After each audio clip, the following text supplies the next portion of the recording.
আমরা writing task 1 এর বার বা চার টাইপের কোয়েশ্চেন যেগুলো আছে ওইগুলা কিভাবে আনসার করতে হয় সেটা দেখে ফেলছি আলহামদুলিল্লাহ। তো আজকে আমরা দেখব ম্যাপ টাইপের কোয়েশ্চেন যেটা ওইটা কিভাবে সলভ করতে হয়। ম্যাপ বা প্ল্যান, ম্যাপ এবং প্ল্যান একই টাইপের কোয়েশ্চেন। ম্যাপ হচ্ছে একটা বড় জায়গার চিত্র, আর প্ল্যান হচ্ছে একটা বিল্ডিং বা কোনো একটা প্রজেক্টের লেআউট। আদতে দুইটাই সেম, দুইটা হচ্ছে আহ, দুইটাই জায়গার লেআউটকে চিত্রায়িত করে। তো আমরা আপনারা স্ক্রিনে যেই কোয়েশ্চনটা দেখতে পারতেছেন সেটা রেচেল মিশেলের বইয়ের ম্যাপ কোয়েশ্চেন টাইপের একটা স্যাম্পল। প্রথমে আমরা কোয়েশ্চনটা দেখে নিই। কোয়েশ্চেনের মধ্যে কি লেখা আছে? The maps show changes that took place in Youngsville in New Zealand over a 25-year period from 1980 to 2005.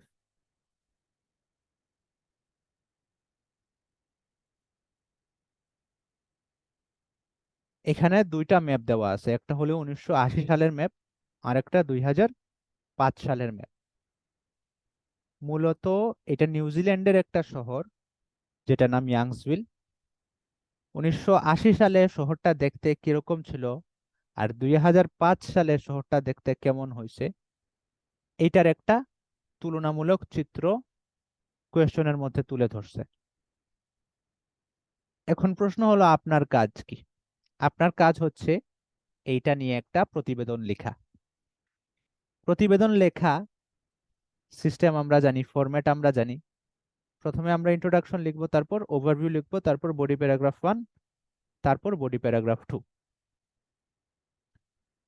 Introduction কিভাবে লিখতে হয় সেটা আমরা দেখছি। চার্ট বা গ্রাফের ইন্ট্রোডাকশন যেভাবে লিখতে হয় এটার ইন্ট্রোডাকশনও একই উপায়ে আমরা লিখবো। কিভাবে লিখবো?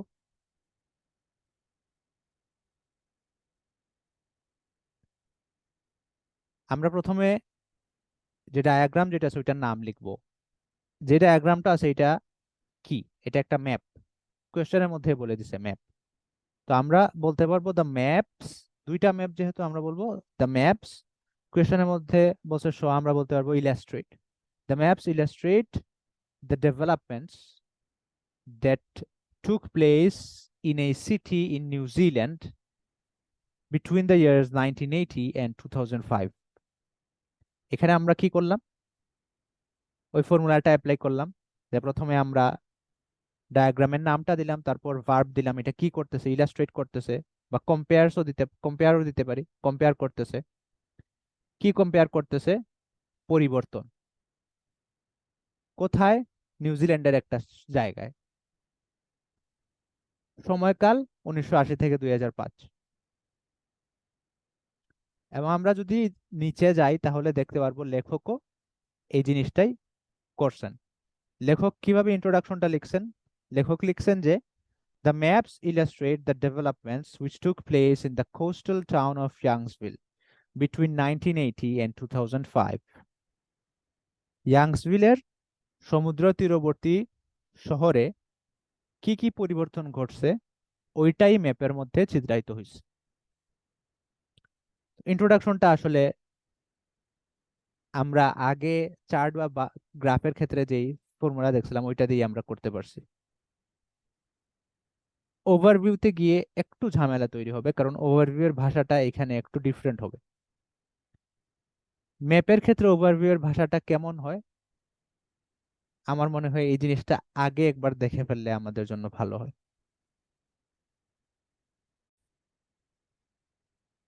আমরা জানি যে ওভারভিউ হচ্ছে এক ধরনের সামারি, যে সামারিটা দেখলে প্রতিবেদনের পরের অংশ না পড়েও প্রতিবেদনের মূল কথাটা বোঝা যাবে।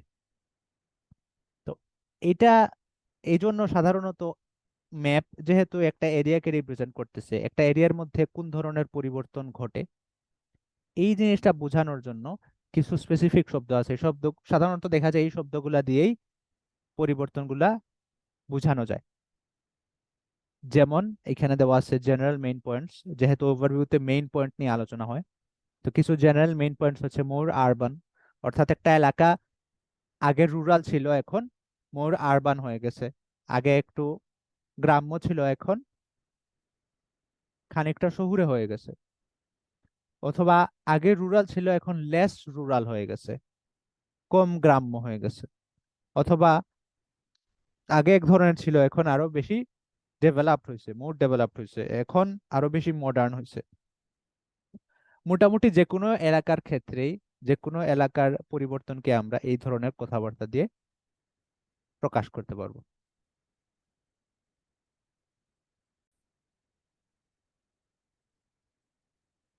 তাহলে আমরা যে এই কোয়েশ্চনটা দেখছিলাম, যে ম্যাপটা দেখছিলাম, এটাকে কিভাবে উল্লেখ করতে পারি?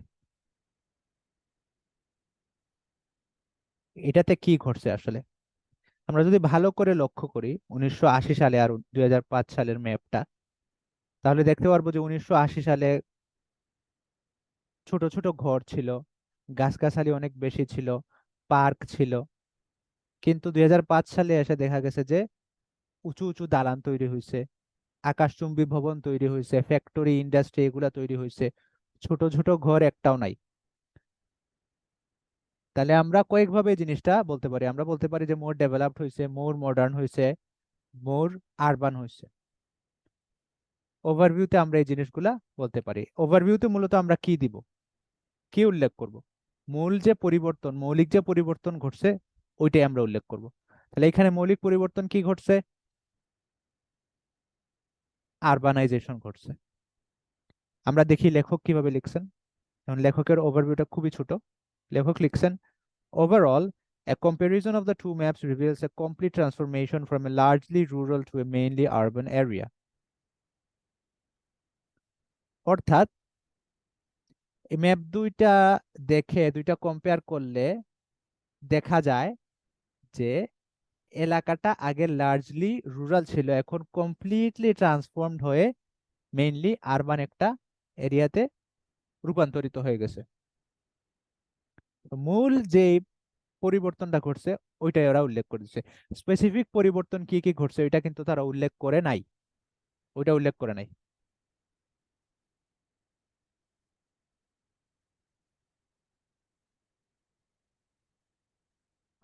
কেন এটা উল্লেখ করে নাই?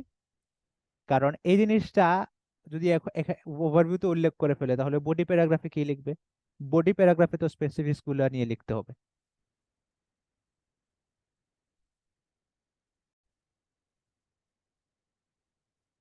তাহলে আমাদের এখন নেক্সট স্টেপ হচ্ছে বডি প্যারাগ্রাফ লেখা।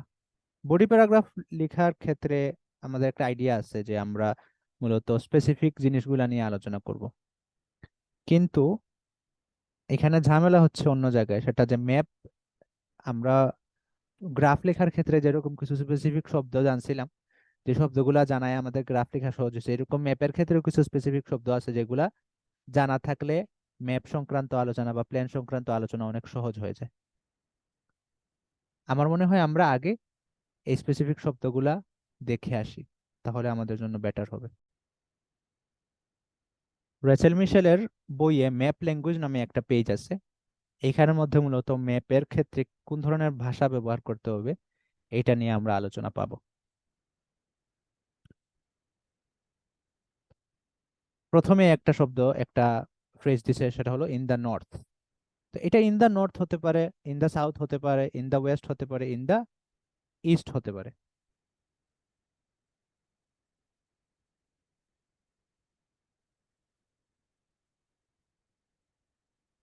নিয়ম একটাই। এই নিয়মটা কি? আপনি যদি in the north, in the south, in the west এরকম কিছু বলতে হয়, তাহলে একটা এরিয়ার প্রেক্ষিতে বলতে হবে। যেমন এইখানে ব্র্যাকেটে উদাহরণ দিছে, California is in the west of the United States. অর্থাৎ আমেরিকার ভেতরে পশ্চিম দিকে পড়ছে ক্যালিফোর্নিয়া। কিন্তু আপনি যদি ইন দা নর্থ না বলে টু দা নর্থ বলেন, তাহলে কি হবে?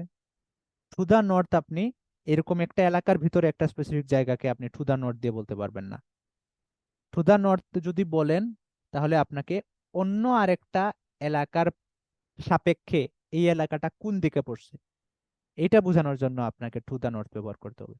যেমন উদাহরণ দিছে, China is to the north of Vietnam. অথবা Cambodia is to the west of Vietnam, China পড়ছে ভিয়েতনামের উত্তরে, অর্থাৎ ভিয়েতনাম থেকে উত্তর দিকে। আর উপরে কি পড়ছিলাম, California is in the west of the United states, যে ক্যালিফোর্নিয়া পড়ছে আমেরিকার ভেতরে পশ্চিম দিকে, আমেরিকার মধ্যে পশ্চিমে। আর টু দ্য নর্থ যদি হয় তাহলে China is to the north of Vietnam, এটার অর্থ হবে চায়না পড়ছে ভিয়েতনাম থেকে উত্তর দিকে, ভিয়েতনামের ভেতরে না, ভিয়েতনামের বাইরে, ভিয়েতনাম থেকে উত্তর দিকে। ওকে, আশা করি ক্লিয়ার। তো একইভাবে in the south West to the south West.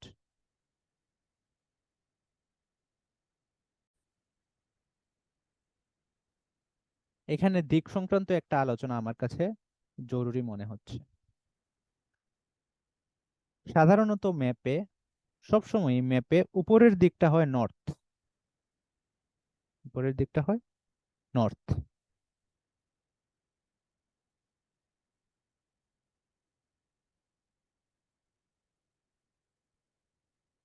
ঠিক আছে, তাহলে উপরের দিকটা যদি নর্থ হয় তাহলে স্বাভাবিকভাবে নিচের দিকটা কি হবে, সাউথ হবে।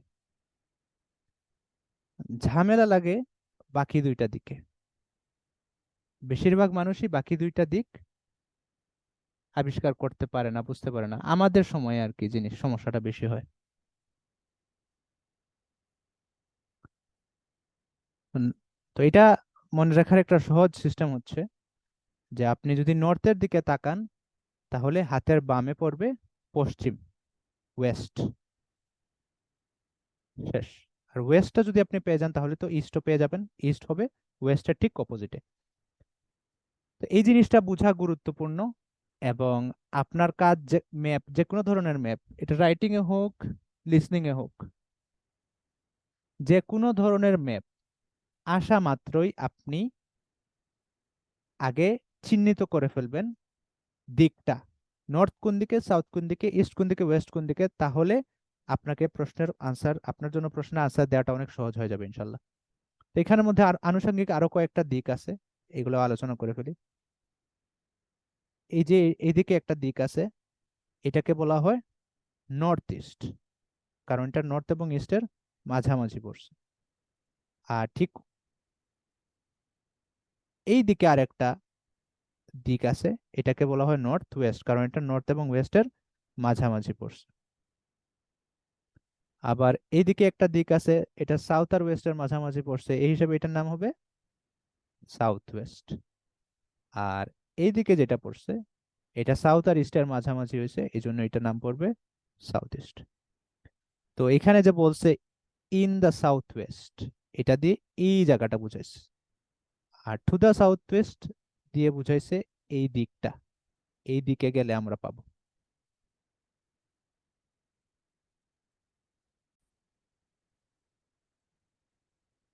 এটা গেল ল্যাঙ্গুয়েজ অফ ডিরেকশন। এখন আসবে ল্যাঙ্গুয়েজ অফ লোকেশন। কোনো একটা জিনিস কোনো জায়গায়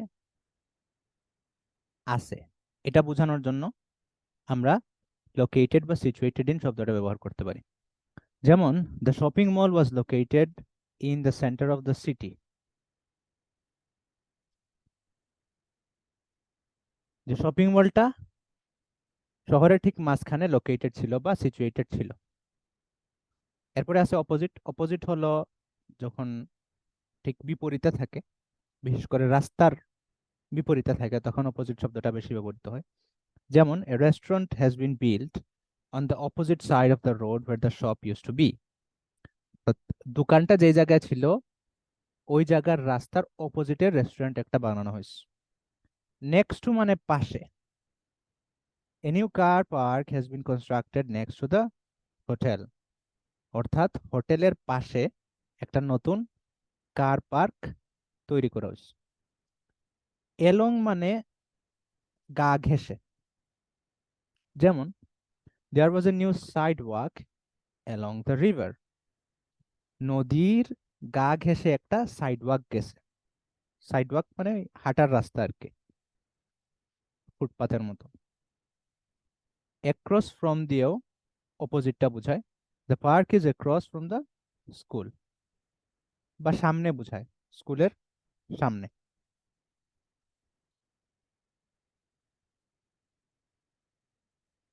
এখানে লেখক আরেকটা জিনিস বলছেন, the grammar for map is quite simple that you should use passive voice in past tense. বেশিরভাগ ম্যাপের ক্ষেত্রে এটা সত্য। ম্যাপের ক্ষেত্রে প্রথমত প্যাসিভ ভয়েস ইউজ করতে হয় বেশিরভাগ ক্ষেত্রেই, এবং আহ, বেশিরভাগ ক্ষেত্রে দেখা যায় ম্যাপগুলা অতীতের হয়, ভবিষ্যতের ম্যাপ খুব কম হয় রাইটিং এর ক্ষেত্রে। বেশিরভাগ সময় অতীতের ম্যাপ হয়, তো স্বাভাবিকভাবে অতীতের ম্যাপ যদি হয় আপনি অবশ্যই পাস্ট টেন্স ব্যবহার করতে হবে। ওকে, এখন ম্যাপের মধ্যে কিছু জিনিস থাকে সাধারণত, ওই জিনিসগুলার জন্য কিছু স্পেসিফিক শব্দ আছে ব্যবহার করতে হয়। যেমন বিল্ডিং, বিল্ডিং এর ক্ষেত্রে যদি বিল্ডিং সরানো হয়েছে, ভেঙে ফেলা হয়েছে এটা বলতে চান, তাহলে এই দুইটা শব্দ ব্যবহার করবেন, ডেমোলিশড এবং নকডাউন। ফর এক্সাম্পল, এখানে একটা এক্সাম্পল দিচ্ছে, the apartment was demolished. The school located in the south of the city was knocked down to make way for a car park. আর যদি আপনি বলতে চান যে একটা বিল্ডিং বানানো হয়েছে, উত্তোলন করা হয়েছে, তখন আপনি এই তিনটা শব্দ ব্যবহার করতে পারবেন, কনস্ট্রাক্টেড, বিল্ট এন্ড ইরেক্টেড। যেমন, the building was erected on the bank of the river. এরিয়ার ক্ষেত্রেও বিল্ট এবং কনস্ট্রাক্টেড শব্দটা ব্যবহার করতে পারবেন। যেমন, a new residential area was built in place of the park. A golf course was constructed to the west of the airport.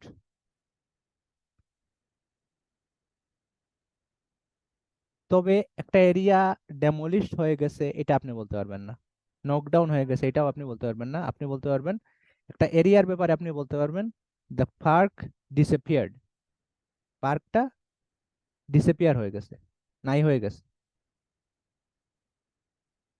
রিমুভডও দিতে পারেন, an airport appeared. ট্রিজ, গাছের ক্ষেত্রে আপনি কি করবেন, কি বলবেন? গাছের ক্ষেত্রে এই চারটা জিনিসই আপনি ব্যবহার করতে পারবেন, cut down, chop down, removed, uprooted. Cut down, chop down একই কথা, মানে কেটে ফেলা হয়েছে। রিমুভড মানে সরিয়ে ফেলা হয়েছে, আর আপরুটেড মানে সমূলে উৎপাটন করা হয়েছে। রুট মানে মূল, আপরুট মানে সমূলে উৎপাদন করা। এখানে এক্সাম্পল দিছে, in the north of the river all trees were cut down or chop down, all the trees were removed or uprooted and replaced by a factory. Factory একটা যখন গঠন করা হয় তখন এটার ক্ষেত্রে established, installed, placed, put in এই শব্দগুলা ব্যবহৃত হয়। যেমন ফ্যাক্টরি বা ফ্যাসিলিটির ক্ষেত্রে, যেমন an airport was established or installed। ঘরের ক্ষেত্রে আবার এটা বলা যাবে না, এখানে বলে দিয়েছে ঘরের ক্ষেত্রে আপনি ইনস্টলড বা এস্টাবলিশ শব্দ ব্যবহার করতে পারবেন না। আরেকটা সুন্দর জিনিস লেখক এখানে দিয়ে দিয়েছেন, যে একটা শহরকে আপনি কি বলতে পারবেন, an আরবান এরিয়া বলতে পারবেন। সিনোনিম, রুরাল এরিয়া বা গ্রাম্য এলাকাকে আপনি বলতে পারবেন এই কান্ট্রি সাইড। ইন্ডাস্ট্রিয়াল এরিয়াকে আপনি বলতে পারবেন ফ্যাক্টরি, ম্যানুফ্যাকচারিং, প্রসেসিং। যেই জায়গায় এই ধরনের জিনিসপাতি হয়, ফ্যাক্টরি, ম্যানুফ্যাকচারিং, প্রসেসিং, এই জায়গাকে আপনি একসাথে বলতে পারবেন ইন্ডাস্ট্রিয়াল এরিয়া। আর যেই জায়গায় অনেক বেশি বাসা বাড়ি আছে এই জায়গাকে আপনি বলতে পারবেন রেসিডেন্সিয়াল এরিয়া বা আবাসিক এলাকা। তো এই ধরনের অনেকগুলো বিষয় আছে যেটা লেখক রেচেল মিশেল ওনার বইয়ে উল্লেখ করছেন এবং এক্সাম্পল সহ দেখাইছেন। যেমন এখানে একটা ম্যাপ আছে, এই ম্যাপ লিখতে হয় কিভাবে এটা এক্সাম্পল সহ দেখাইছেন। তো আমরা এটা থেকে আর দেখতেছি না, আমরা যেই এক্সাম্পলটা দেখছিলাম ওইটা থেকেই ম্যাপের লিখন শৈলীটা দেখে ফেলবো ইনশাল্লাহ।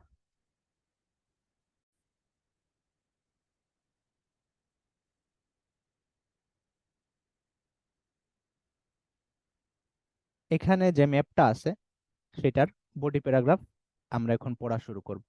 তো বডি প্যারাগ্রাফ আসলে কিভাবে আলোচনা করা যায়, বডি প্যারাগ্রাফ তো আমরা দুইটা বডি প্যারাগ্রাফ করব, কিভাবে আলোচনা করব, একটাতে 1980 আর একটা 2005 নিয়ে আলোচনা করব, এরকম আলোচনা করলে আসলে সুন্দর হবে না, কারণ এখানে কোনো কম্পারিজন উঠে আসবে না।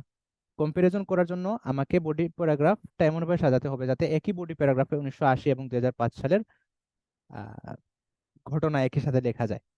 তো এইখানে লেখক একটা জিনিস করবেন, আমরাও চাইলে এটা করতে পারবো। এই যে নদী আছে একটা, শহরের মাঝখান থেকে একটা নদী গেছে, নদীর নাম রিভার আলানা। আমরা নদীর এই পাশ নিয়ে একটা বডি প্যারাগ্রাফে আলোচনা করতে পারি, আর এই পাশ নিয়ে আরেকটা বডি প্যারাগ্রাফে আলোচনা করতে পারি, 1980 আর 2005-এর কম্পারিজন করে করে। আমরা দেখি লেখক কিভাবে করছেন। ঠিক আছে, লেখক বলছেন, in the year 1980 the town was A much greener residential area with a large number of trees and individual houses. 1980 সালে রেসিডেন্সিয়াল এরিয়া ছিল এবং অনেকগুলা হাউসেস ছিল এবং ট্রিজ ছিল। এই জিনিসটা তো আমরা লক্ষ্য করছিলাম। But during the next 25 years the town so A number of significant changes.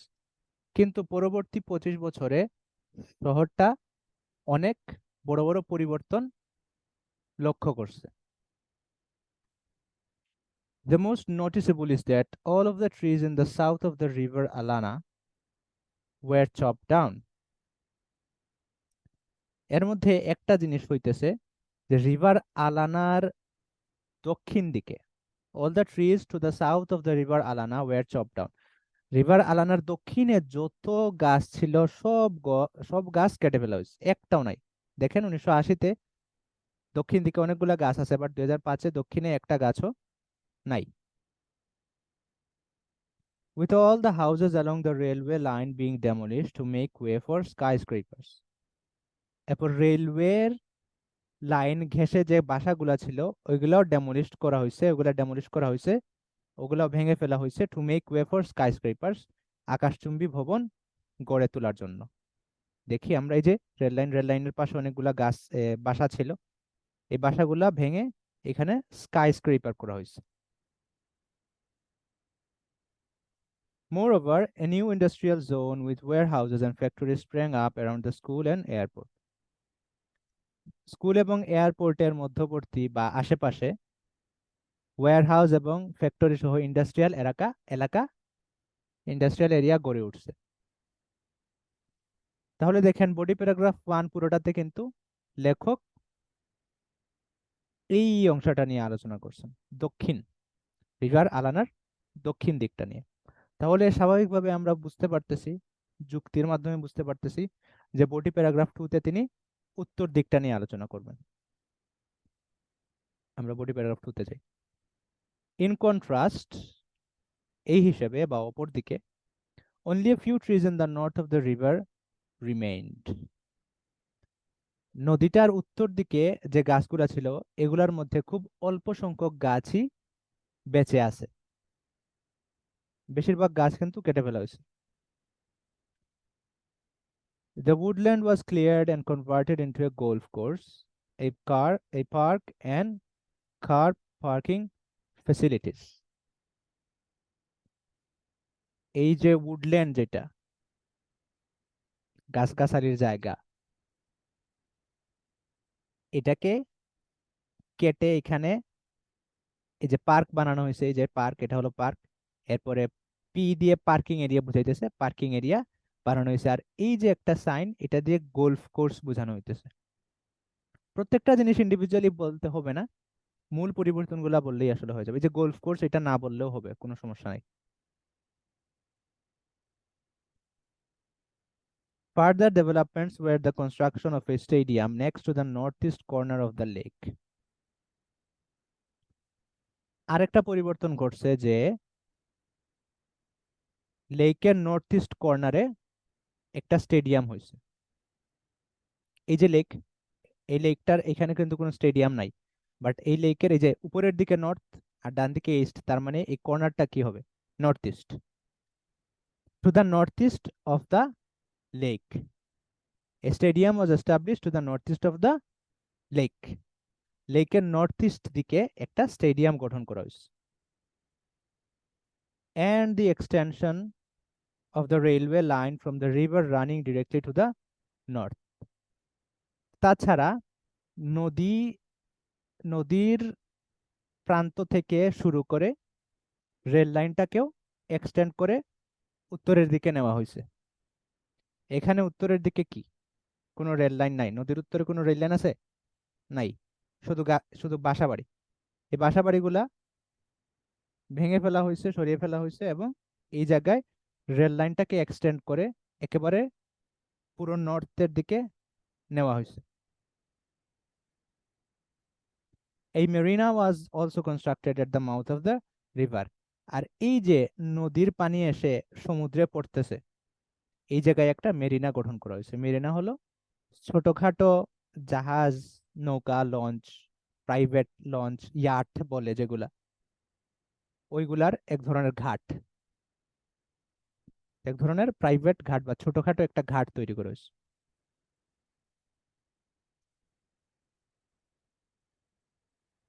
এই ছিল আমাদের ম্যাপ সংক্রান্ত আলোচনা।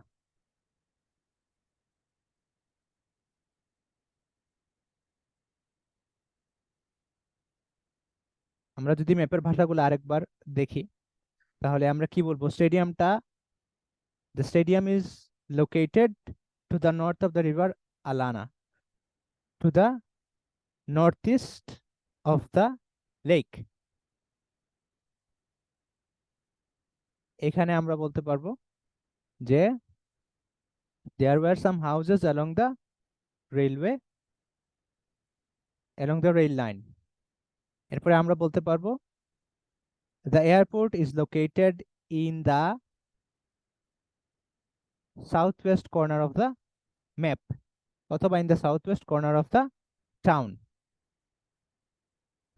এইভাবে আমরা ম্যাপের ভাষাগুলোকে ব্যবহার করতে পারবো, এবং এই ভাষাগুলোকে ব্যবহার করে খুব সহজেই আমরা একটা প্রতিবেদন সাজিয়ে ফেলতে পারবো ইনশাল্লাহ।